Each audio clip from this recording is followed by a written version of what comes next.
Olá, gente. Meu nome é Yolanda Silva e hoje eu vou gravar o tão desejado, tão almejado, pelo menos da minha parte, né? O livro O Senhor dos Anéis, o primeiro livro que é A Sociedade do Anel.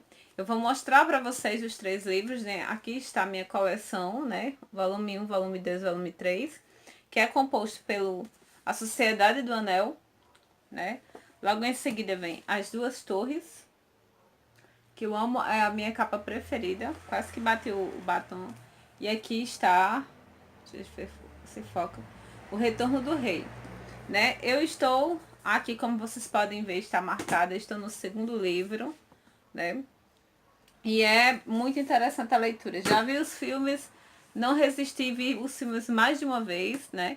E é muito bacana. Gente, primeiro eu vou deixar um link aqui para falar para vocês sobre o primeiro livro, que é O Hobbit. Você leu O Hobbit, que é esse aqui, esse livro em capa dura, maravilhoso, lindo. Essa história que, ai, é agradabilíssima, é muito gostosa. Essa história há muito amor pelo Hobbit, né? E para você que não sabe da história, o John R.R. Tolkien, ele escreveu essa história aqui, né? E aí, quando ele escreveu, que mandou, foi um sucesso de bilheteria em plena Segunda Guerra Mundial. Todo mundo queria saber mais da história, mais história. Então, ele desdobrou essa história em três, né? Que foi nesses três volumes. E eu vou baixar aqui a cabeça para vocês verem que, né? Esses três volumes de O Senhor dos Anéis. E começa com a Sociedade do Anel. De imediato, imagino eu, né? Tolkien, ele pensou lá, nossa, eu vou ter que desdobrar essa história e que elo é que eu vou, né, começar essa história? Da onde eu posso tirar um elo? E o elo, né, pensou ele, um anel, né? Um anel que é redondo, que é, sei lá, tô brincando, não sei o que ele pensou. Enfim, mas para você entender uma história, necessita você ler a outra. Não necessariamente precisa, mas é importante. O Hobbit, né? Nós sabemos que é a história de um Hobbit que é um ser assim, que não é um ser humano, não é um anão, é um Hobbit. E ele vive lá no seu cantinho, de repente chega um Gandalf, que é um mago, chama ele para uma aventura, ele vai para essa aventura e mata dragão e não sei o que, muitas coisas. E ele encontra um anel na caverna de um personagem chamado Gollum e ele pega esse anel e ele volta para casa com esse anel. Mal sabia ele, né, que esse anel era muito importante. Mas já até então ele viveu uma vida sossegada, uma vida até excêntrica, porque alguns diziam que ele não era, né, o Bilbo, como aqui já começa aqui a história, né, dizendo que Bilbo, depois que voltou da sua aventura, algumas pessoas diziam que não era ele, que era um impostor. Outras pessoas diziam que ele voltou meio doido, meio excêntrico. E sempre Gandalf vinha fazer visitas na casa dele. Determinado dia, ele decide fazer uma festa inesperada. Eu vou olhar o roteiro porque é importante. Ele decide fazer uma festa inesperada. E nessa festa inesperada, Bill, ele faz um testamento. Ele deixa várias coisas para várias pessoas, né? E para Bilbo, ele deixa esse bendito anel, né? Isso é uma coisa bem interessante. E aí, nessa festa inesperada, gente, é um absurdo assim. Por exemplo, porque a gente acha que Bilbo é uma criança, um adolescente. Mas Bilbo tem por volta de 30 anos, assim, quando que os hobbits, a vida deles é diferente da nossa, assim, né? Então ele tá já lá, bem, né? Já um rapaz, né, tipo assim, a sua adolescência, mas é uma adolescência de 30 anos de idade, vamos dizer assim.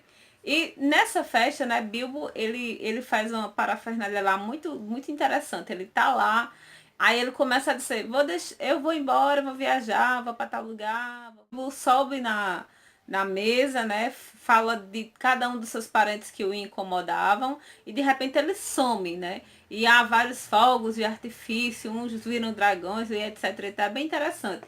E o pobre do Bilbo, né, percebe que alguma coisa tá errada, vai até a casa, né, deles, né, o bolsão lá, e Bilbo conta pra ele que vai viajar e que ele deve cuidar das coisas ali certinhas e tudo mais.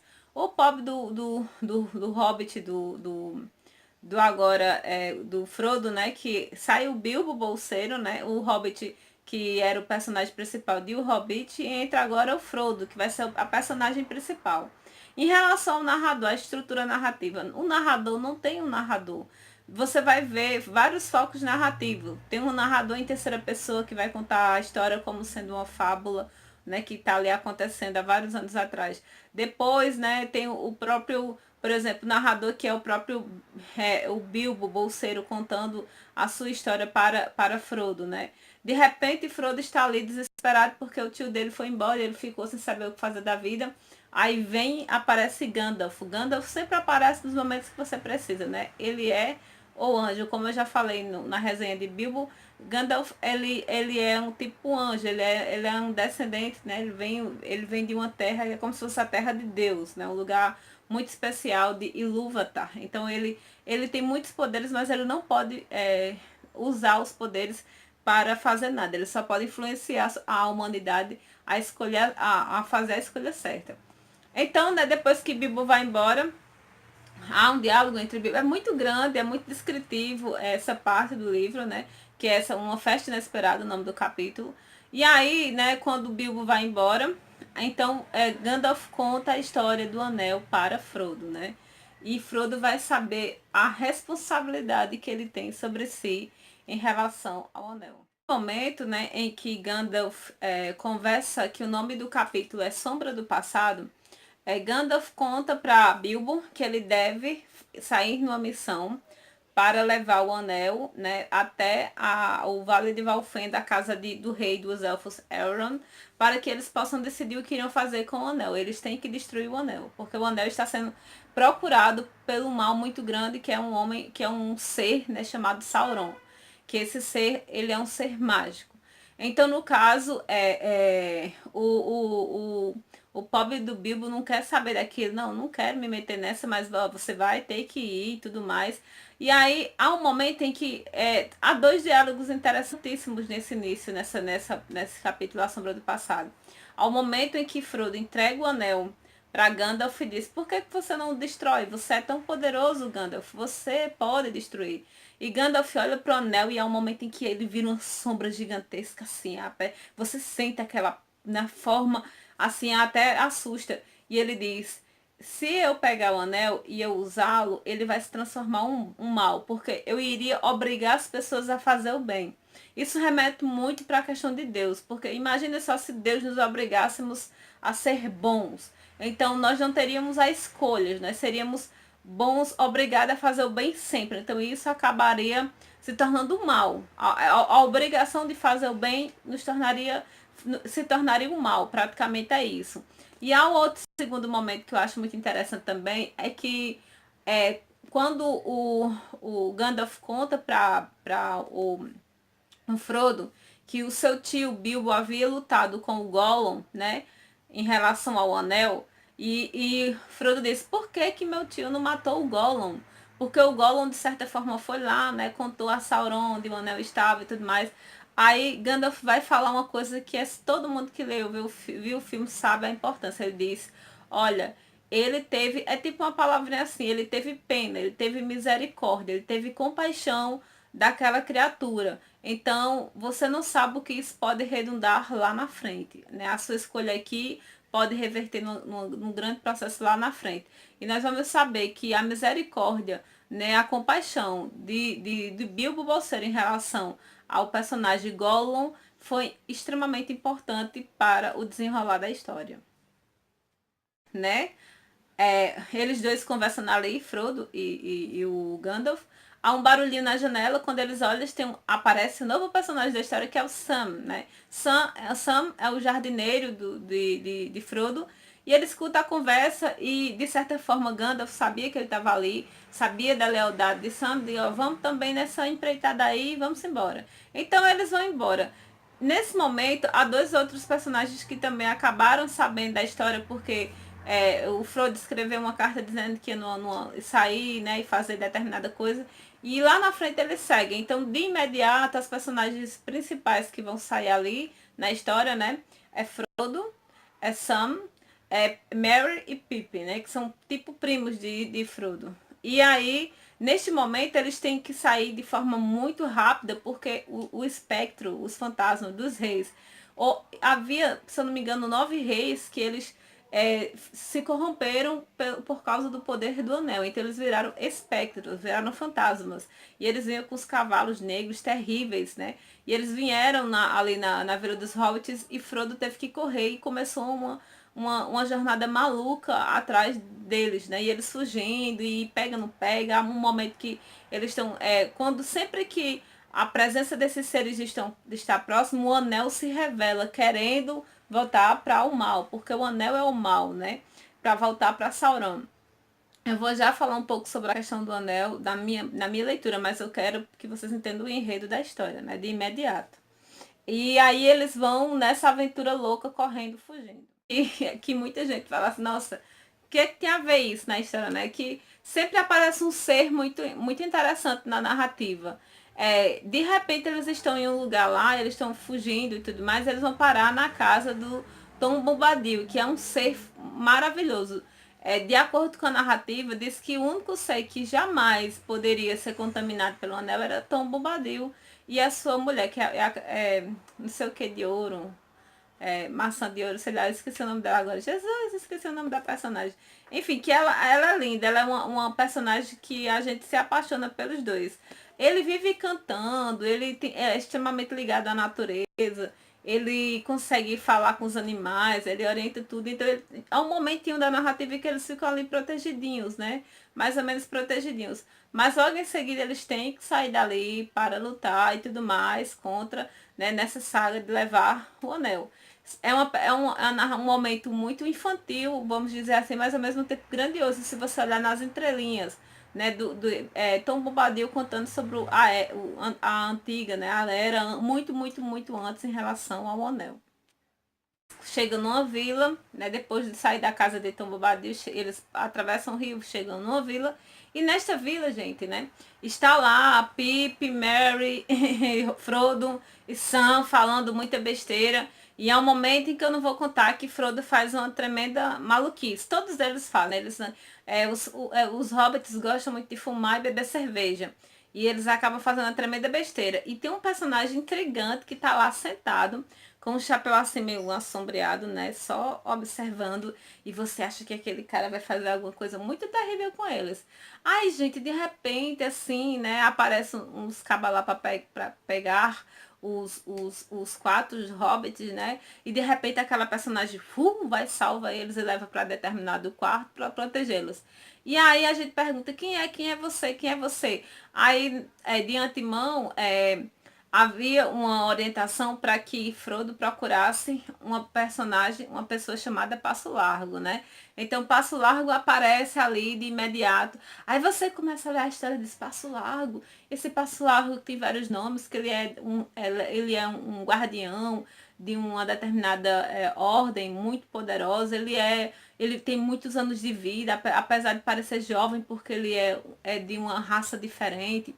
E você se apaixona por Passo Largo. E lá na frente da história, Passo Largo diz, meu nome é Passo Largo, mas outros me conhecem como Aragorn. E aí você fica louco porque você se apaixona por Aragorn sem nem saber que ele é Aragorn. Só quem assistiu o filme, né, e foi ler o livro depois é que, tá bom, já sei.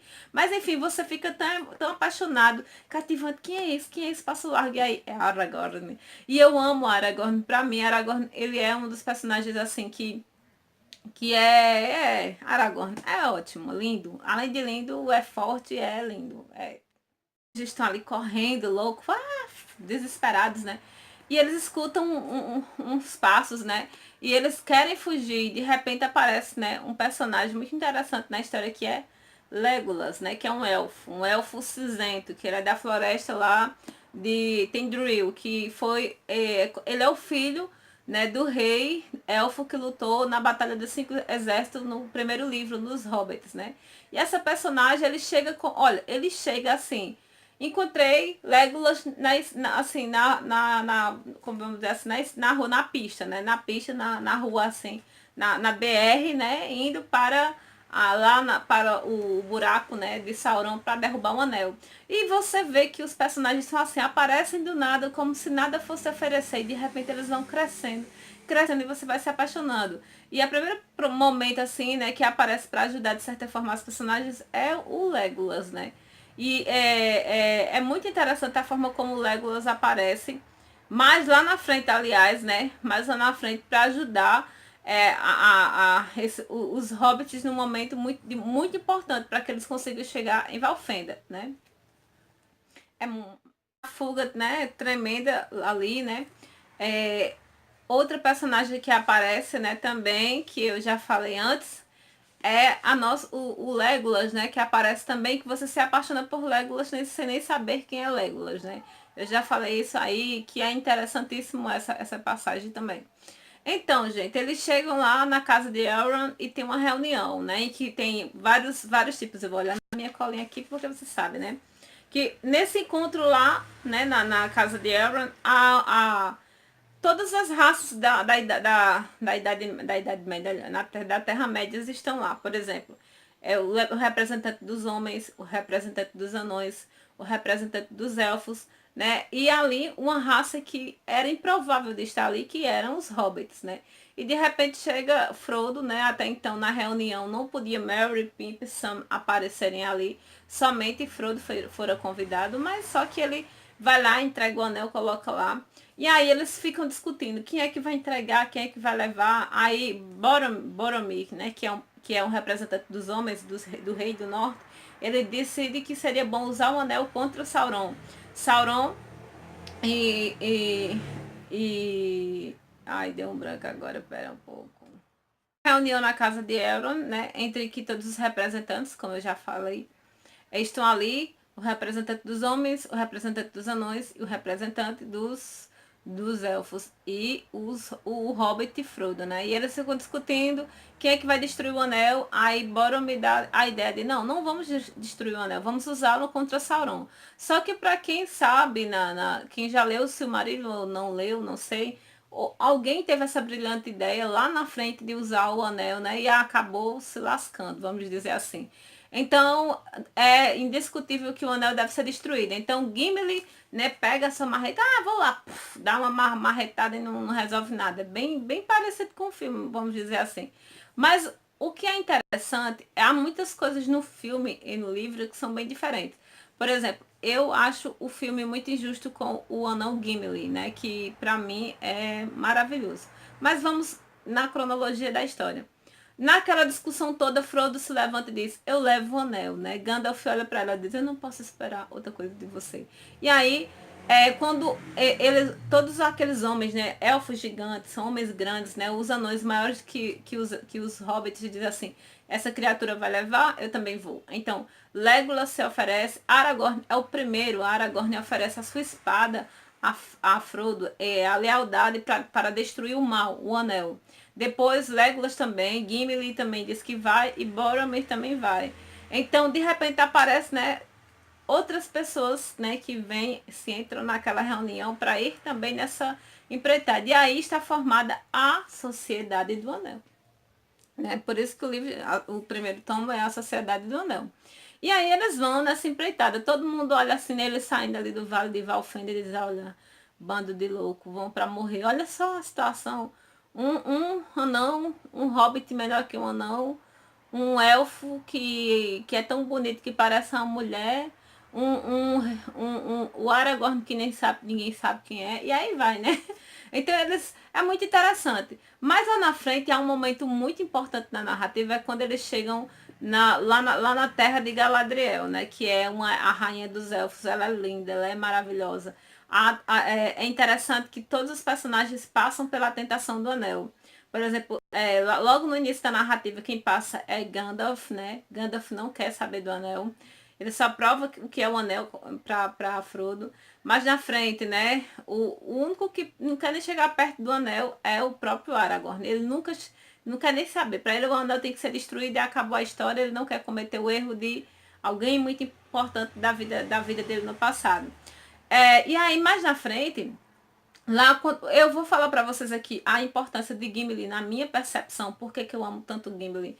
Porque Gimli, você sabe que no Hobbit, né, no primeiro livro do O Hobbit, há uma treta muito grande entre anões e elfos, né? Porque os anões se negaram a deixar os elfos pegarem um tesouro muito importante para eles. Então, quando o dragão Smaug chega na na montanha, né, dos anões do reino, eles também não se envolvem, eles deixam os anões se lascarem lá porque eles não entregaram ouro. Então tem uma treta muito grande. Aí imagine só o anão Gimli, que faz parte da Sociedade do Anel, chegando dentro da terra de Galadriel. E aí, gente, quando você pensa que todo mundo, que ele vai fazer horrores, como no filme, né, no filme que foi Mostra dos Anões extremamente mal educados lá né, na trilogia dos Hobbits, eu achei aquilo muito injusto, né? Porque na verdade Gimli é de uma educação para com Galadriel que você fica encantado. E ele protege Galadriel durante até o fim da narrativa. Quando as pessoas pensam, imaginam assim, de dizer a elfa Galadriel, a rainha dos elfos, a senhora dos elfos, aquela que quem a vê nunca consegue sair. Não, ele protege. Mas por que ninguém consegue sair quando vê Galadriel? Ninguém nunca foi visto após. Porque Galadriel, ela tem o poder de fazer você se sentir feliz. Lá, eu esqueci agora o lugar, né? Que eu esqueci o nome bem esquisito. Ninguém consegue quer ir embora, porque é um lugar de paz, de harmonia, que você se sente muito bem. E o espelho de Galadriel, ela mostra um pouco do que você é. Cada personagem tem uma visão do espelho de Galadriel. Por exemplo, Sam tem uma visão muito importante que mostra quem ele é, com quem ele se preocupa, qual é o foco da vida dele. Da mesma forma, a visão de Frodo, né, no espelho de Galadriel também mostra, né? E há um momento, a tentação de Galadriel, quando ela pega o anel, né, para tentar, e ela vê se eu for, por exemplo, quando o Gandalf fala que se ele pegasse o anel, ele queria que todo mundo fosse bom à força. Aí Galadriel abre os braços e diz: agora eu sou a mais poderosa, eu sou a mais bela, eu sou a mais linda, eu sou a mais. Espelho, espelho meu, existe alguém mais bonito do que eu. Ou seja, olha só o que seria Galadriel, extremamente narcisista, porque ela já é linda, ela já é atrativa. Então o anel iria fazer isso se desdobrar nela, né? Muito interessante a tentação de Galadriel. Mas enfim, né? A caravana do anel, cada um recebe uma coisa muito particular. Eu acho interessante o presente de Sam, né? Sam recebe uma corda mágica. Que Sam é o cara que sempre tá amarrando a sociedade do anel. Sempre tá dando um jeito para manter todo mundo unido, apesar de que nem sempre ele consegue. Mas também Sam é muito interessante. A corda tem várias funções em vários momentos. Mas cada personagem recebe uma coisa muito importante para a sua saga, para o seu momento, para o seu uso lá na frente. Mas continuando, o que recebe também uma coisa bem interessante é a Aragorn, né? Que tem tudo a ver com o seu coração, com o que ele ama. Na verdade, Galadriel diz: eu não tenho mais nada que te dar, porque tu já tem tudo que tu precisa, que é o amor, né? Enfim, gente, esse livro é muito amor, né? É maravilhoso, você se apaixona. Agora só que veja só, a Companhia do Anel, a Sociedade do Anel, tem Sauron de um lado, né? Que ele é o Senhor do Anel. Sauron é o Senhor do Anel. O anel foi ele que fez. Existem 3 anéis poderosos, existe mais outros, né? Vários anéis, mas aí existem 3 anéis poderosos e existe um anel, que é o anel de Sauron, que ele controla todos os outros anéis. E esse anel ele quer sempre voltar para o seu dono, porque é o único que tem a ver com ele, que é o mal puro. E do outro lado tem o mago Saruman, ele era um mago branco, ou seja, ele alcançou o auge, tipo assim, o Nirvana, ele conseguiu chegar no auge do conhecimento, mas ele se sucumbiu ao poder. Então, eles são tentados tanto as personagens antagonistas que são elfos ai meu Deus do céu, cadê a palavra que não vem agora? Que viraram. Elfos e que se decaíram, eles viraram uns seres decadentes lá, e tem os trolls, e tem. São vários seres, né? Fantásticos, assim, terríveis, que vêm lutar contra a Sociedade do Anel, né? E do outro lado tem o Saruman, né? Com seus fantasmas dos reis que caíram e tudo mais. E aí, gente, é muito interessante essa história, porque são várias batalhas. A história, muita gente diz, é descritiva. Lógico, gente, é descritiva porque vai descrever uma paisagem. Por exemplo, eu não tenho como dizer, a história acontece aqui, a história acontece em vários lugares, os espaços são diversos.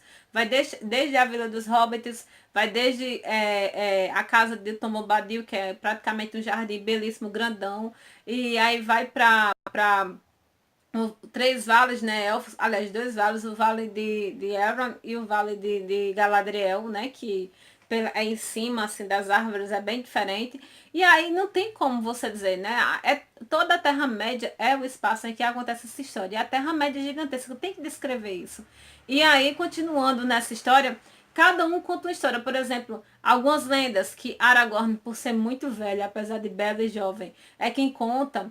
Há outras histórias, por exemplo,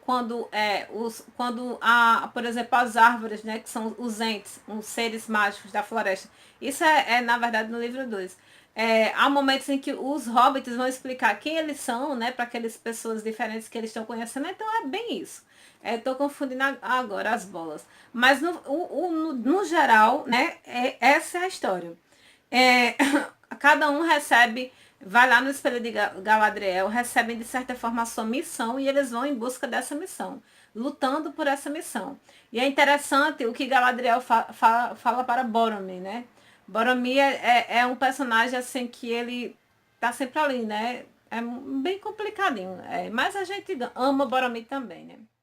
E a minha perspectiva sobre o Anel. E eu não vou falar agora, de certa forma, para você entender, para você saber, né, o que acontece no volume 2, você tem que retomar o volume um, mas eu não vou falar, eu vou falar na resenha sobre o volume 2, né, as duas torres, aí eu falo o que aconteceu no finalzinho com a caravana, com a Sociedade do Anel, para começar. Aí dá tempo para quem não leu, ler, né? E aí vocês podem esperar ver essa resenha, depois ver outra e assim por diante. Em relação ao anel, gente, há várias perspectivas para você entender o anel. O anel diz, tem a descrição no próprio anel que eu vou ver se eu acho aqui. 52, podem ver que é diferente a formatação aqui, cadê? Na página anterior tem em elfo, né, na língua elfa, a descrição que que o anel significa. E esse significado diz assim: um anel para todos governar, um anel para encontrá-los, um anel para todos trazer e na escuridão aprisioná-los. Então compreenda só. O anel envolve governo, poder, né? Encontrar, domínio, né? Prender, escravizar e aprisionar, né? Então, assim, o anel, ela é relacionada ao poder. O poder. Qual é o grande poder do anel? Deixar você invisível, né? Ah, tudo bem. Essa invisibilidade foi muito importante lá na primeira narrativa, porque em vários momentos Frodo conseguiu se dar bem, fugir e vencer e salvar e tudo mais. Frodo não. O Hobbit, né, o primeiro Hobbit que é Bilbo, conseguiu por meio da invisibilidade. Mas nesse segundo momento, eu acho que a invisibilidade é um elemento secundário. O que mais interessante no anel é porque o anel dá a sensação de poder. Sauron com o anel tem um poder, porque quando as pessoas entregassem o anel ao Sauron, as pessoas haviam se corrompido e escolhido Sauron como o governante, como o cara. Então ele teria o poder sobre todas as pessoas. Então, a todo momento na narrativa, a grande batalha do Gandalf é falar para as pessoas: não quero poder, não quero o governo, prefira destruir o anel e ser livre, porque se você escolher o poder, escolher ter o domínio, achar que você controla o anel, você é que acabará sendo controlado, porque você irá no caminho de Sauron. Então, assim, levando um pouco em consideração a questão do cristianismo relacionado ao Senhor dos Anéis, a gente vê que há vários elementos, né, que o próprio Tolkien ele fala sobre isso. O anel, de certa forma, simboliza, gente, tudo aquilo que nos aprisiona. Por exemplo, se você gosta de se prostituir, vamos dizer assim, você é casado e quer ter várias mulheres ao mesmo tempo, isso é um domínio, entendeu? De um anel sobre você, circular ali, prende ali. Se você não gosta de estudar, é preguiçoso, sabe que estudar vai te ajudar a crescer, mas sempre a preguiça, a procrastinação e aquela vontade de ver aqueles filmes e deixar de estudar, isso é uma escravidão. Então isso te governa. Então o anel, ele é a prisão, ele é o que te domina, ele é aquilo que vai te encontrar e vai te prender. Então a todo momento Gandalf quer trazer as personagens à consciência da libertação. Não seja escravo do anel, não seja escravo da ganância. Por exemplo, Gandalf não queria ser escravo de achar que poderia fazer todo mundo ser igual a ele, né? Ser uma pessoa do bem. Galadriel não queria prender as pessoas a amarem ela. Ela não queria que as pessoas a amassem pelo poder, pelo governo dela. Ela queria que as pessoas a amassem pelo que ela era, né? E aí você vê que o Aragorn viu um dos seus antepassados sucumbir pelo poder do anel. E ele nem chega perto para não cometer o mesmo pecado. Frodo, ele tem todo esse problema em relação ao anel. Ele tá na batalha, mas quando ele conhece a personagem, o Gollum, né?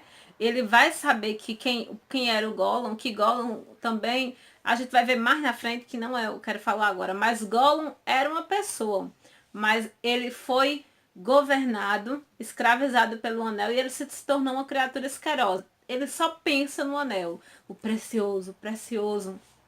E a gente vê que ele tem uma dualidade, né? São duas personalidades numa pessoa só. Um que quer ser livre, que quer viver, e o outro só pensa no anel, no anel. Então é aquela coisa, o cachaceiro, né? É, o anel que governa ele é a embriaguez, né? E ele, bebida, bebida, não, não vou beber, porque senão eu vou ficar com raiva. Não, beber, beber. O prostituto, eu não quero me prostituir, eu só quero ter uma mulher só, porque não, eu vou me... Sabe, gente, é tão tenso isso. É muito, muito o que a Bíblia fala, entendeu? Você lutar contra aquilo que te escraviza. A Bíblia diz, aquilo que te domina é o teu Deus, entendeu? E Deus quer que nós sejamos livres, livres para amá-lo, sim, amá-lo, amar o bem. Aqui não realmente não tem um Deus assim que fica mandando nas coisas, não. Tem a natureza, tem a liberdade, mas nós sabemos que lá no Silmarillion existe o Deus dos deuses aqui, que é Ilúvatar, Ainur, né? Que ele foi quem criou tudo. Inclusive deu ao próprio Sauron o poder de criar uma narrativa diferente, mais ou menos trazendo. Eu vou mostrar aqui o Silmarillion para vocês. Eita, aqui é mata a cobra e macho pau. No Silmarillion, no primeiro conto, né, que é a criação da Terra-média, existe existe Ainur, né, Ilúvatar, que é o Deus, o único. E ele cria pessoas assim, tipo anjos. E esses anjos vão criar a Terra-média por meio do canto. Um cria os elfos, outros criam as florestas, outros, cada um cria uma coisa. E Sauron é um desses anjos, vamos dizer assim, superiores, né? Que cria. Só que existe uma harmonia, uma música harmônica. E Sauron cria uma harmonia disforme, diferente. Ou seja, veja só se não é o cristianismo aí, minha gente, né? Deus, pelo verbo, criou o universo e tudo mais, né? Tudo harmônico. Criou os seres, os animais e criou a serpente, né? Os anjos não sei se já existiam ou não. Mas vem a serpente, né? E bota lá uma narrativa diferente. Olha, se você comer do fruto, desobedecer a Deus, é bem isso, é bem bíblico se você analisar, entendeu? A narrativa de Tolkien, mas é com o objetivo não de evangelizar, é de você refletir sobre o bem e o mal, independente do que digam, que o bem não existe, que Deus não existe, que tudo é uma criação, não sei o que. O fato é que bem é bem, mal é mal. E o mal faz mal e o bem faz bem. Não tem discussão a respeito disso.